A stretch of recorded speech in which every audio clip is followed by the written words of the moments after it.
Hi, folks, and welcome to another episode of Careers and Coffee this Tuesday. I'm absolutely delighted to be welcoming Charlotte from Mad HR. She's a director there. She's going to be talking to us about what is HR, what's her role, what was her pathway into it, and just some tips into, if you're considering it as a potential career as well. So we're going to bring on Charlotte to talk to us a little bit more about HR and Mad HR.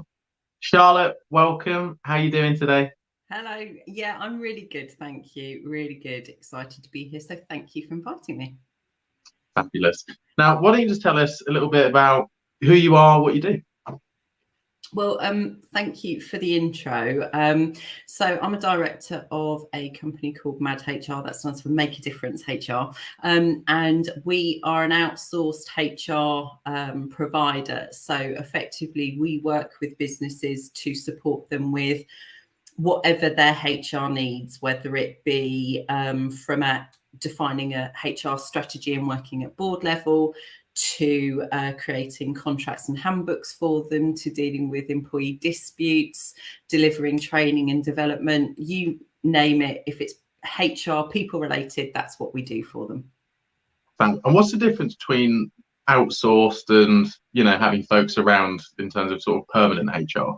So effectively, what you get from HR, we actually work with a number of organisations that have internal HR functions, and I've worked in-house HR roles, and I've also worked on a consultancy basis. And for those people with HR functions, that can come in many guises. We have what we term HR heroes, which are, and I know that we've spoken about this before, those people that effectively didn't move out of the way quick enough for the HR responsibilities were dished out. So it might be an office manager, a finance director, a PA, the owner's spouse or partner. And so they haven't necessarily got the HR experience or qualification behind them, but they have got HR as a responsibility within the business. Then for those larger organisations, you might have a structured HR function. So you might have some HR administrative support to deal with the day-to-day kind of documentation process side. You might have a HR officer or manager that's kind of dealing with, supporting managers in terms of building their capability, supporting them on any kind of ER related issues, producing management information for the business to understand more about the people and how they're performing within the business. And then you might have, for example, a HR director that's working really, at board level to understand and help define the business strategy, the business plan, where it's heading, what its goals are, and then to create the people strategy to support the delivery of that people plan. And so, when you're in-house, that's often what the structure looks like. And when you're outsourced, in terms of what we do, we offer all of that, but it's about making best use of the resource as and when's needed. So, for example, we have one client that has an in-house HR resource, but we're helping to build their capability. But because of the workload that they've got and the limits to capacity, we've also, taken over the recruitment side of the business because they're in a massive growth program. I'm supporting them at board level to create that HR strategy because they haven't got that strategic input, and we're also helping to put them to put together a leadership and development program to build that capability of the management team as well. So HR covers all different facets. There's so many different disciplines throughout, so it really is one of those careers where you can be doing so many different things every single day. I mean, in terms of what I've been doing today. I mean, that was going to be my next question. What's the typical day like? And I presume the response is something like, well, there's not a typical day, I presume. Do you know what? There really isn't. So obviously I'm a business owner, but I'm also I have my own client base. So what have I been doing today? This morning, I was delivering a leadership development session, a 2-hour kind of masterclass session for the senior management team of a business. I had a call with a recruitment consultancy and with my client, and we were putting together the brief because they are wanting to appoint a chair, a non-exec director chair for their board. So I'm helping them to scope out that role and work out the recruitment and selection process for them. I had a call from one of my clients who's got a bit of a challenge with one of their employees because they have had a complaint raised against them. Their client doesn't want to work with them anymore. And so how do they manage that? And tomorrow, what am I doing tomorrow? Tomorrow I'm at a leadership away day. So I'm out. Yay, I'm out with real people in a room together, which is very exciting. And we're going to be formulating the strategy for what to deliver in 2022. Blimey, So, that definitely sounds, yeah, there's always something going on. Now I'm here with you, which is obviously my favourite part of the day. So that is the correct answer. We like that. And we've just got another question in for you. So is it normal for people in business to take on other people's jobs, like you said, might happen with HR roles? I think that it very much depends on the type of organisation and the size of organisation that you're in. What usually happens in smaller businesses is that, you know, resource is finite, and so you have less people wearing more hats. And that's often what happens. And as the business grows, you get more role definition and you get more focused about what people are contributing and when. So I think that you see that a lot more within the kind of small to medium sized businesses. And again, that's where HR can really help to define what that structure looks like. Really, it's about having people in the right roles, doing the right things at the right time and with the right skill set. Yeah. And as a business grows, sometimes that can get lost and we can experience this scope creep, which is what this question suggests. But actually, it's about really clearly defining what those roles are and how they're going to contribute to the ultimate business goals. Excellent. Good response. Thank you. And we've just had another question for you as well. So did you always want to work in HR? And did you even know what it was when you were in school? No. I actually didn't know what I wanted to do at school. And I went to my careers advisor, and based on the responses of the little quiz that I filled out, they suggested that I was a librarian. Okay. Because I like books. Yeah. Well, I'm still reading. It's not very well organised, but yeah, it's one of those things where when I went to university, and I have always been interested in business, and I've always been interested in people. So I went and did a degree in business, and the first year was just a kind of general business course. And the second year I had to specialise, and I was really interested in the people related modules. So I decided to specialise into HR. And so I got my degree. I did a year out in industry. And in my year out, I worked for a printing organisation. And that was, that was a bit being thrown in at the deep end. You know, I was in my third year of university in a sandwich course, and unfortunately I had to drive up to Scarborough from Stratford-upon-Avon in my little Citroen AX. Didn't even know where I was going, and I had to close a bindery and make over 90 people redundant. And I supported the HR manager to do that, and that's when I first realised, do you know what, all the theory and the process is great and it's needed, but it's about people. you're really affecting people's lives, and how you deliver the process is the really important part. And you must never ever forget that there's a person at the center of the process. And that has kind of stayed with me throughout my entire career. So that's kind of how I went into it, and I've never looked back. HR is something that I've always done, that I always kind of want to do. But I think because of the variety, because you wear so many hats when you're involved in HR, it never becomes boring. You're always learning, you're always progressing. And I mean, just hearing that, especially, talking about that redundancy process you've obviously been through.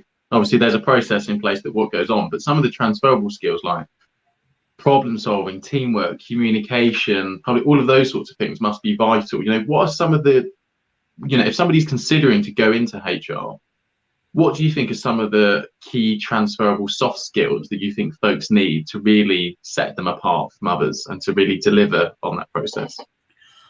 I think it's about that ability to listen and to really absorb and to take an interest. And I think that, when I think about my first role in consultancy, people were paying an awful lot for my time. And if they asked me a question, then I felt compelled to give them an answer. Yeah.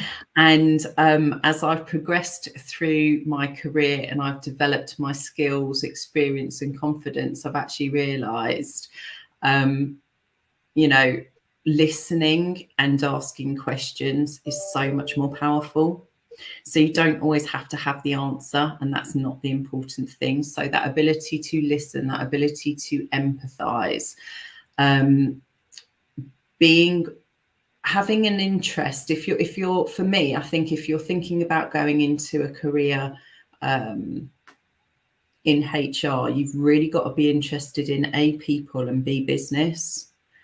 And you've got to have so many kind of different experiences, because HR is about people and it's about drawing on all the experiences that you've got. So go and try lots of different things.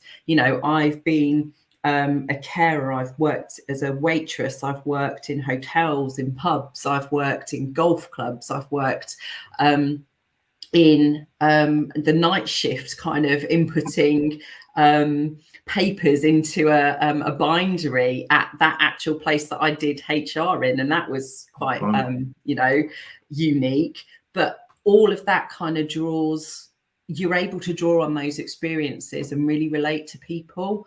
So it's about being empathetic and really being considered. Because you end up dealing with a lot of quite emotionally charged situations, and often you need to be that voice of reason. You need to be quite considered, balanced and objective, and kind of bring things down a notch or two. And it's about exceptional communication skills, because you have to be able to build really good relationships, that trust, that credibility, that confidence in people. Those are what I think. So from your experience, seeing this question, we've got, what type of people do you feel are suited to them working in HR?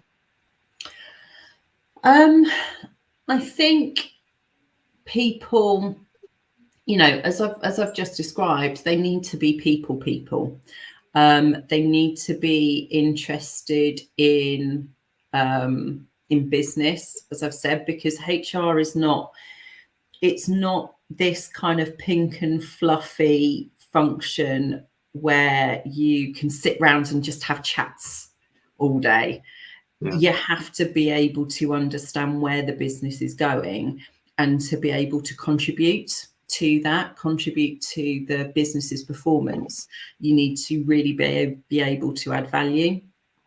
And so, it's about being able to problem solve as well, because employment law is employment law. It's the same for everyone and the same rules apply. But how you interpret that and how you actually take people through the process, that's going to be different depending on the culture of the business, you know, the people that you're working with, what the process is, how you approach it. You're going to work with so many different people in so many different roles at different levels, and you need to have the ability to be authentic, be comfortable in who you are and how you are. But it's kind of being, you are a chameleon. You have to be able to adapt and be agile. But when I say that you're a chameleon, it's not that you're inauthentic. It's that, you know, a chameleon always stays a chameleon. It doesn't just suddenly turn into an elephant. What it does is it adapts its outer shell so that it can, you know, make best use of the environment around it. And that's what HR is. It's about really having and developing those impact and influencing skills. Thank you for that great response. And this follows on quite neatly from a previous response you were talking about as well. So, you know, you're obviously dealing with some sad and sometimes stressful situations. You know, how are you keeping your own mental health in check as part of that? And, you know, making sure you're trying to leave that at the door. And I can imagine even more difficult, you know, if you are, you know, working from home more, because that divide is even more of a challenge. So, you know, how do you sort of cope with that? For me, we have an amazing team. We have an amazing team, and we're all really supportive of each other. And, you know, my business partner is just absolutely phenomenal. So, you know, we're a great support to each other. Yeah. But I think within HR, you do deal with a lot of these sorts of situations, and because it's a support function, you kind of take on quite a lot and make sure that everyone else is okay. And what I always say is, you know, when you're on an aeroplane and the oxygen masks come down, what do they always say? They always say, put it on the child first. Exactly. Put it on yourself and then child and families. Absolutely. And stuff. Yeah. There we go. Let's put it on yourself first, because then, you know, you're in the best possible position to help everybody else. And so I think from a HR perspective, that's really important. From, you know, whatever discipline you're in, you need to be able to look after yourself so that you're in the best possible shape to help people. And I think it is about having those boundaries, particularly working from home. You know, we were talking earlier. Yeah. I've got 2 small children.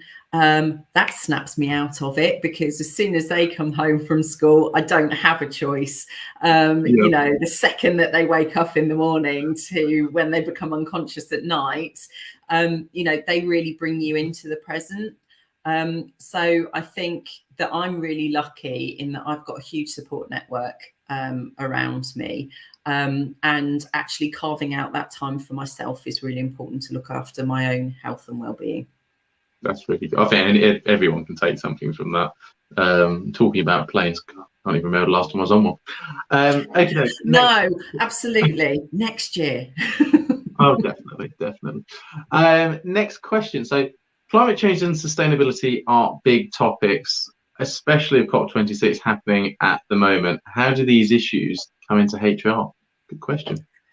Really good question. Thank you, whoever's asked that. I think that these are really, really important topics of conversation that are integral into HR.